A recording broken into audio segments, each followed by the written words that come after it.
ഇങ്ങോട്ട് വേടാ ഒരു കഥ പറഞ്ഞതാ. എന്നോട് മറന്നാണ് എന്റെ അടുത്ത് കഥ പറയണോ? നിങ്ങളെ എപ്പോഴും പറയും പോലെ നീട്ടി പറയാ നിക്ക് നേരല്ല ഇതിലൊന്നും. നിങ്ങൾക്ക് ഒരുപാട് പണിയുണ്ട് ഇവിടെ. ഇനി എന്നാണ് അത്ര വലിയ ആളായ ഇവിടെ മഴയ്ക്ക് കുത്തി നല്ല പാത്രം കല്ല് തച്ചെടുത്തത്. മക്കള് ഇവിടെ വയനാട്ടിൽ പോയിഞ്ഞു. ഏത് സൽക്കാരത്തിന് വേണ്ടി പോയിഞ്ഞു. പൊന്നാട ഹബീബ് സൽക്കാരത്തിന് പോയ സമയത്ത് ആടെ രാവിലെ അടിച്ച് കയറി ചെന്നപ്പം തന്നെ ചക്ക പേറിയാനുണ്ട്, ചക്ക കൂട്ടാനുണ്ട്, എല്ലാം ഉണ്ട്. അങ്ങനെ ഓനൊക്കെ പള്ളർച്ച് തിന്നതിൻ്റെ ശേഷം പിന്നെ പറയണ വിട്ടാ ഉച്ചയായപ്പോൾ പിന്നെ ചോറുണ്ട്.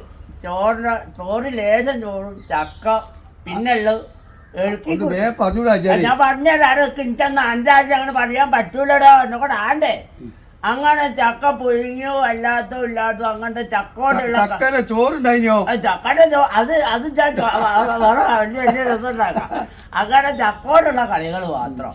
അങ്ങനെ എങ്ങനോ നേരം വിനാരാക്കി കണ്ണുറങ്ങാൻ നേരത്ത് ചോദിച്ച് ആടെ പിന്നെ കൊണ്ടെത്തിക്കണ്. പിന്നെ നോക്കുമ്പോണ്ട് ചക്ക കൂട്ടാന് ചക്കനോണ്ടുള്ള ബാക്കിയുള്ള എല്ലാ സാധനവും.